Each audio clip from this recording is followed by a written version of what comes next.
In the ancient city, a man lies in bed, coughing violently under the night sky. His chest heaves as sweat beads on his face. Crimson blood stains his trembling palm, filling him with dread. He cannot fathom why this is happening. He isn't a perfect man, but he didn't sign up for this either.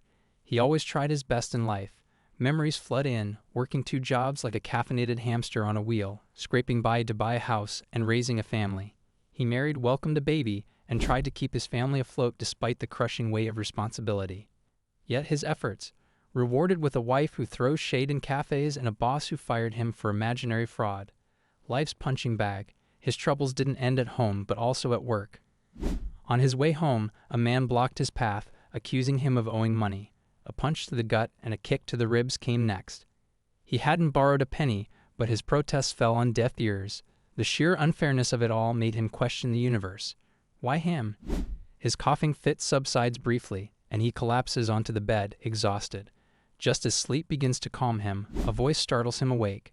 A man who looks like a magician attending Fashion Week appears at his bedside. Wearing a top hat and a briefcase in his hand, the magician greets him warmly like they're old pals meeting at a pub. The sick man, half conscious and fully confused, asks who he is. The stranger only smiles, an air of mystery clinging to him. The sick guy glances around and sees his beloved pet in a fleeting vision, a sign, he recalls, that death is near.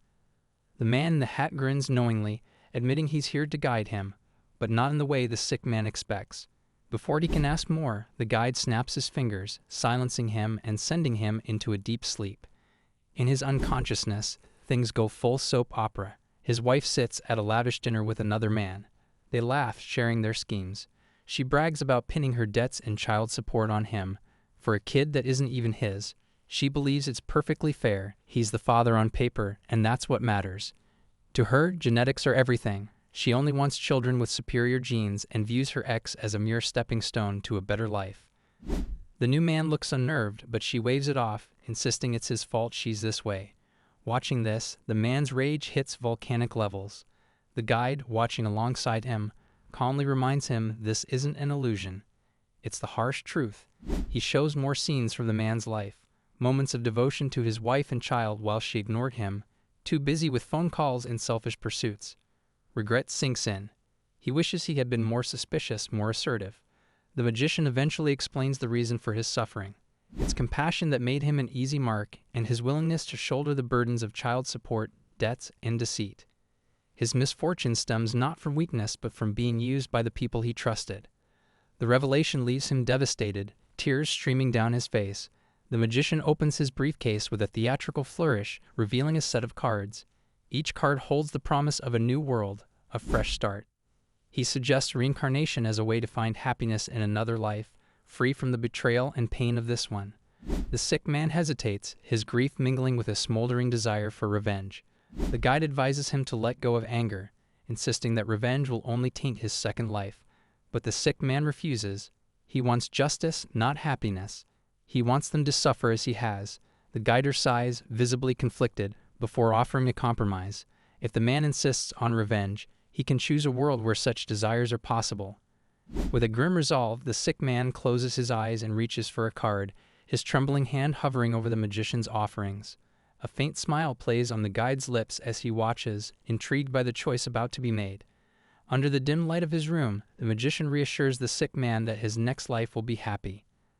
The man, tired of suffering, chooses a world where science and magic have reached extraordinary heights. The guide, ever enthusiastic, explains that in this universe, lifespans stretch several times longer than on Earth, and even intergalactic nations flourish. Nobility holds significant power, with a feudal system governing planets, and a count wields authority akin to a ruler of an entire world. The sick man, desperate to escape his misery, agrees to be reborn as a noble. From his bed, he dreams of a life free from toil and betrayal, vowing to abandon kindness. In his next life, he'll be ruthless, a tyrant indulging every whim. Amused by his resolve, the guide grants his wish, though calling him naive. Before the man fades away, the guide shows him one last scene. His ex-wife dining with her boyfriend, the pair who destroyed him. The boyfriend announces he's ending things, leaving his ex-wife stunned. He exposes her role in framing her husband for fraud, warning her to stay silent or face the fallout. When she mentions the child, he coldly tells her to manage alone. Her threats and tears mean nothing. He accuses her of using him as she did her husband. Unmoved, he walks away, leaving her drowning in regret. The guide watches the scene with delight, amused by how the tables have turned. The sick lad, however, seethes with anger. He wishes he could take vengeance himself, but the magician interrupts his thoughts, reminding him that his time in this world has ended. Instead, the magician guides his soul toward the new world, promising him a fresh start as a noble. With a snap of his fingers, the room darkens and the man's consciousness fades.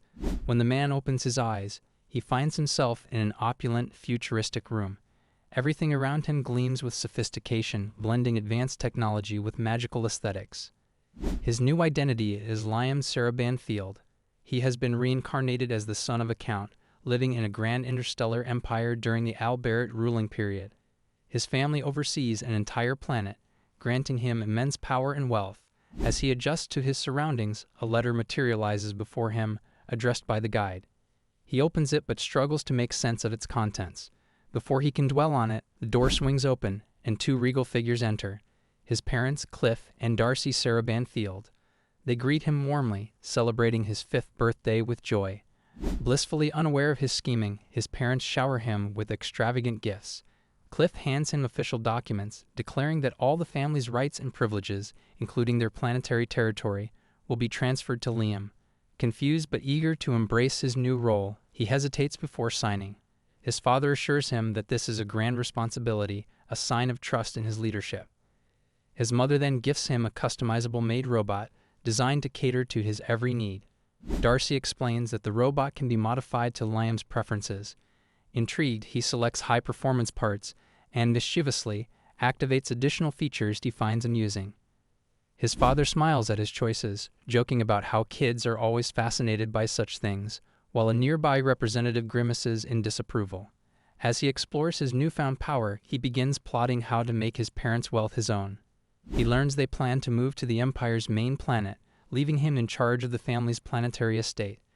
They encourage him to sign the documents officially granting him control, which includes providing them with an annual allowance. Grinning internally, Liam agrees.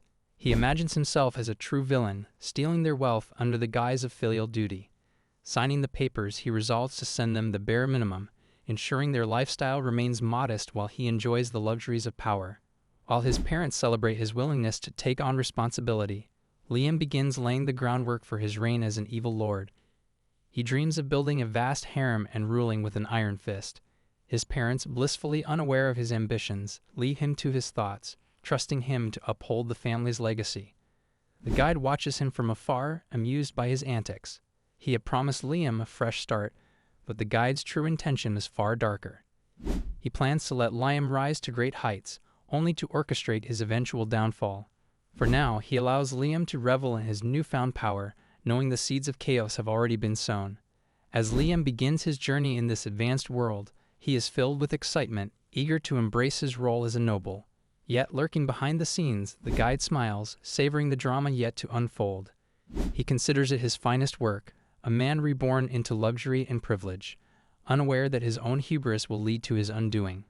For now, Liam believes he is destined to be the greatest evil lord, oblivious to the fact that the universe has plans far more sinister in store for him. This world was once ruled by AI overlords until humanity overthrew them and built an empire, banning AI completely. In the new empire, AI is outlawed and even calculators are taboo. Cliff Banfield, head of the Banfield family, questions Darcy why he gave a robot to their son. She casually dismisses concerns about gossip circulating about him as she doesn't care about him. Cliff muses that their actions, passing their responsibilities onto their son while they retreat to the capital, are no different from what anyone else in their position might do. He sighs, but Darcy seems unfazed, lacking any emotional attachment to their decisions. Meanwhile, Liam Banfield relaxes in his grand room, sipping coffee and pondering the weight of his new title. As the 5th-generation head of the Banfield family, he rules over a planet as a count, one of many in the Empire. It hits him that, despite his lofty position, he's still an ordinary guy, just one with an entire territory to manage. His thoughts are interrupted by a servant announcing the arrival of a maid robot. Granting permission to enter, Liam watches as the robot steps in, gracefully introducing herself as Amaji, his loyal maid. The servant explains that Amaji will oversee Liam's needs, but requires weekly maintenance, which takes over 2 hours. Liam, finding this inconvenient, suggests sending her to the manufacturer for repairs if anything breaks, avoiding the tedious checks altogether. As efficiency is key, the servant looks bewildered but nods. Curious, Liam pulls Amaji into a tight embrace to test her softness, much to the servant's dismay. Undeterred by the awkwardness, Liam decides to move on and requests a report on his territory. The servant activates a holographic display from his watch, presenting a detailed overview in midair. Liam stares blankly at the report, realizing he has no idea how to interpret it. In his past life, he was just an average salaryman, not a ruler managing planetary affairs. Amaji, observing his confusion, informs him that she has an advisory function designed to assist with administration. She suggests he use an education capsule to quickly acquire the knowledge needed to govern effectively. He hesitates but finds the idea appealing. Brian, the servant, objects loudly, warning that such capsules are taboo due to their AI origins. Amaji clarifies that her advice is purely practical and does not breach any rules, as the capsule is not AI-based. Liam considers her reasoning and decides to proceed, despite Brian's protests. The capsule, Amaji explains, installs knowledge directly into the brain and enhances the body during a 6-month hibernation period. Although reluctant about the time commitment, Liam commands Brian to prepare the capsule, leaving Amaji in charge of the territory while he undergoes the procedure. Brian raises further objections, but Liam brushes them off, determined to address his weaknesses. Before entering the capsule, he muses on his goals as an evil lord. He dreams of oppressing his citizens with heavy taxes and finding ways to strengthen his frail body. Holding Amaji close once more, he declares his readiness to become the ultimate villain, despite Brian's visible discomfort. Meanwhile, at a local shop, a boy vents his frustrations to the owner about the oppressive taxes imposed by the nobility. He slams his fist on the table, spilling juice everywhere, and complains that the new lord is just another tyrant who sees commoners as livestock. The shopkeeper, though sympathetic, advises patience, suggesting the young lord might surprise them. The boy remains skeptical, overwhelmed by worry for his future. 2 years pass, and the Banfield estate is quiet as Brian walks through its halls. He reflects on the family's history, recalling the benevolent rule of Liam's great-grandfather. It was an honor to serve such a man, but subsequent generations squandered the family's wealth through extravagance, eventually leaving a mountain of debt for Cliff to handle. Now Cliff has done the same, passing everything to Liam and escaping to the capital. Brian sighs as he approaches Liam's room, lamenting the decline of the once proud Banfield family. Entering the room, he finds Liam lounging with Amaji. Liam, freshly returned from the education capsule, expresses frustration at being stuck in the mansion. It dawns on him that, despite all the knowledge he has gained, he feels trapped in the estate, surrounded by the consequences of his family's legacy. Looking around, he declares the mansion an eyesore. Brian can only shake his head, muttering under his breath about the peculiarities of the Banfield lineage. For Liam, however, this is just the beginning of his journey as a self-proclaimed evil lord, determined to reshape his fate and his territory, even if he has no idea what he's doing yet. Liam Banfield sits in his study, visibly frustrated by the state of his mansion. The heavy architecture, outdated decor, and suffocating atmosphere make him embarrassed to even live there. Brian, his loyal servant, observes this reaction and finds solace in Liam's normal sense of judgment. Finally, a Banfield with some taste. When he declares his intention to build a new mansion, Brian raises concerns about the staff currently working there. Without missing a beat, Liam commands them to be fired, only for Amaji, his ever-reliable robot maid, to calmly suggest offering reemployment options instead. She further advises against rushing the construction of a new mansion, pointing out the need for proper planning and preparation. Though initially offended by her audacity, Liam quickly finds her reasoning sound. He agrees to demolish the current mansion but waits on the new build. Turning his attention to his fleet, Liam asks about the funds needed for Amaji's suggested projects. Instead, she redirects the discussion, suggesting that they first reorganize the fleet of 30,000 battleships. She informs him that only 20% are operational, proposing a reduction to a more manageable 3,000 ships. Brian immediately objects, arguing that the Empire expects counts to maintain at least 10,000 ships. He warns that reducing their fleet could invite ridicule and potential attacks from other parties. Amaji counters by highlighting the outdated state of their armaments and personnel, emphasizing quality over quantity.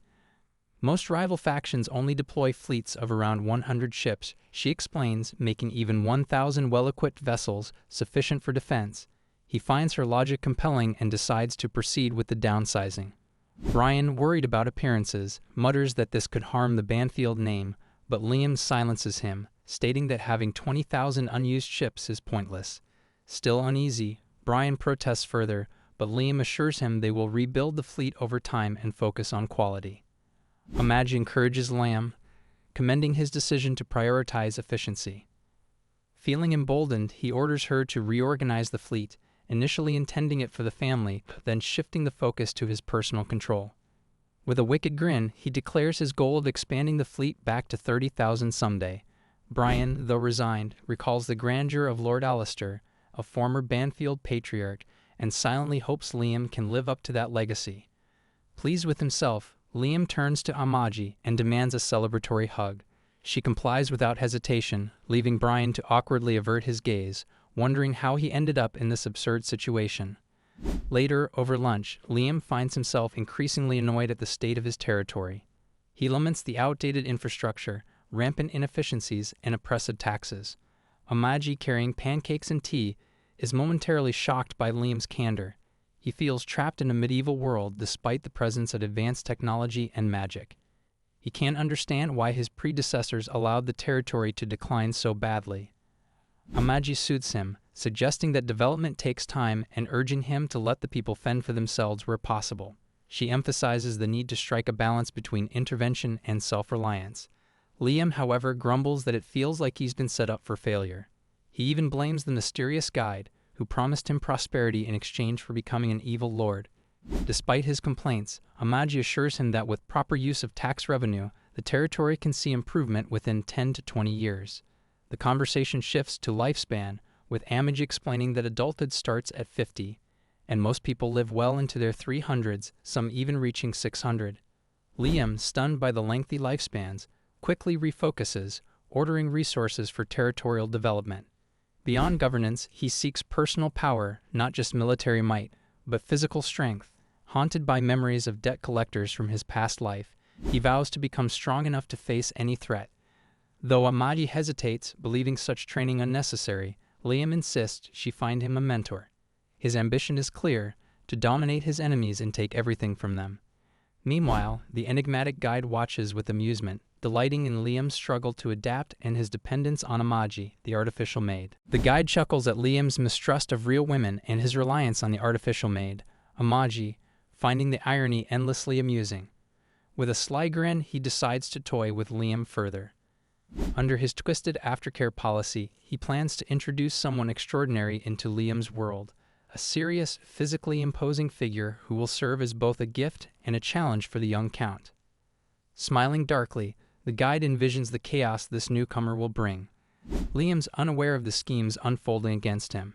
As the guide finalizes his plan, he wishes Liam well, savoring the anticipation of his eventual downfall, which he plans to witness firsthand. At the Banfield spaceport, Yasushi arrives in a martial arts suit. The only thing worse than his mood is his luck. He detests the place and wouldn't have set foot here if not for the crippling debt hanging over his head. Taking a job teaching swordsmanship to some kid feels like rock bottom. He feels sorry for the kid but decides it's not enough to change his plans.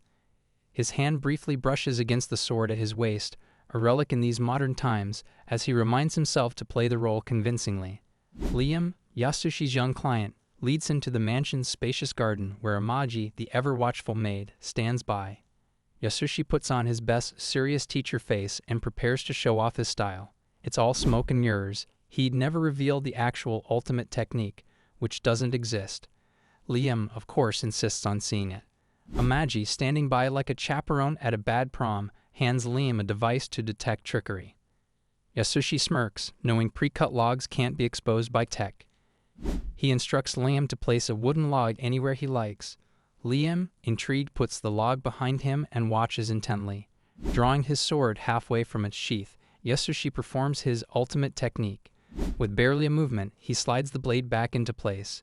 To Liam's astonishment, the log is sliced cleanly in half. His wide-eyed disbelief feeds Yasushi's growing amusement. The swordsman explains that mastering the Issen style will take time and dedication. hinting that the answers Liam seeks will come through practice. What Liam doesn't know is that the logs were pre-cut, and Yasushi's magic is nothing more than a well-practiced scam. The detection device, while effective against advanced trickery, can't catch simple sleight of hand. Yasushi hides his relief, silently thanking his street skills for keeping him out of trouble.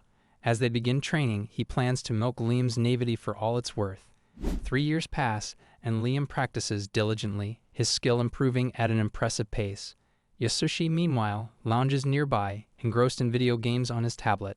Every so often, he glances at Liam and smiles, marveling at the boy's work ethic. Despite his initial doubts, Yasushi finds himself grudgingly impressed. Liam lives modestly for a noble, works harder than expected, and treats Yasushi with surprising respect. The swordsman, however, remains focused on finding a lucrative project that doesn't involve nobles, whom he still despises. Amaji occasionally interrupts to check on Liam, wiping his sweat and offering water. Yasushi observes from his chair, unsure why he feels a pang of guilt every time she attends to Liam. It's not his job to care, yet he can't help but feel bad for the boy, knowing he's piling his debts onto someone who actually seems genuine. Yasushi mutters under his breath that nobles are beyond help and resolves to avoid corruption in his dealings, at least for now. Meanwhile, Liam's new mansion is finally complete. Spacious and elegant, it features intricate ceiling designs that he admires as he settles into his new office. Free from the oppressive gloom of the previous mansion, he feels a rare sense of accomplishment. Amaji, seated on a nearby couch, reminds him it's time to enter the education capsule again. The thought of spending another half-year in the capsule annoys him, but he knows it's necessary to gain the knowledge he needs. Before heading to the capsule, Liam asks Amaji to review a document on his desk. Her usually calm demeanor shifts as she scans the file, shocked by its contents. Summoning the man responsible, a portly figure adorned with rings on every finger, Liam confronts him. The man, smiling nervously, claims the expenses in the document are necessary for his duties and suggests the numbers might be misleading. Amaji interjects, confirming that the man has committed embezzlement and possibly other crimes, including misusing funds meant for territorial development. Liam glares at the ring-covered noble, radiating smugness and hollow excuses. The man blames his crimes on complicated accounting and even accuses Amaji. Liam's patience wears thin. While he's no fan of excessive reliance on AE, he recognizes blatant corruption when he sees it. He orders Amaji to investigate further and ensure the man faces justice. Watching the noble crumble under pressure, Liam feels a mix of satisfaction and frustration, wondering how his territory fell into such a state. As Amaji escorts the man away, Liam leans back in his chair, torn between his desire to build a better territory and his lingering distrust of the world around him. Somewhere in the back of his mind, he wonders if all his efforts are enough to overcome the chaos he's inherited. For now, he focuses on the task at hand, one corrupt noble at a time. Liam glares at the corrupt noble, his patience snapping. The man babbles excuses, claiming the AI doll can't comprehend the nuances of his actions. Liam's voice booms through the room, demanding to know if he found joy in murdering his subordinates and pinning his embezzlement on them. The noble, drenched in sweat, mops his face with a handkerchief, squirming under Liam's piercing gaze. Liam draws his sword, its cold blade glinting as he confronts the man's corruption. The noble stumbles, falling onto the couch, still spouting arguments about how Liam owes him gratitude for his supposed support. His words, however, are lost on Liam, who sees only the shadow of his old, despicable boss in the man's smug expression. Without hesitation, Liam ends his tirade with a swift strike, silencing him for good. Behind him, Amaji calmly steps forward, holding several spray bottles. She sprays the area around Liam, ensuring the air is clean before wiping his face with a handkerchief.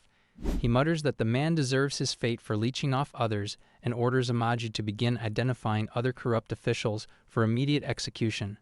Amaji kneels by him, her voice steady as she suggests he reconsider such a sweeping approach. Liam softens at her words, smiling faintly before handing her the sword. She wonders if eliminating all corrupt officials might create more problems than it solves, but decides not to push him further. A cleanup team arrives, efficiently wrapping the body and tidying the scene. Amaji contemplates taking over the duties of these corrupt officials herself, but realizes that doing so could lead to a cascade of new issues. She proposes using surveillance AI to monitor potential misconduct. Liam, already drowsy, rests his head in her lap, murmuring his approval in a sleepy voice. That night, in a nearby cafe, the murder becomes the topic of heated gossip. Patrons whisper in disbelief that a child could carry out such an act. One boy, reading the newspaper, notices a report that the government has increased the compulsory years of education from 3 to 5. He speculates on the need for more schools and overhears workers discussing increased job opportunities in construction. On a table, Lamb's picture catches their attention. The locals are astonished by their young lord's decisive actions, quietly hoping for continued improvements in their lives. Here I am.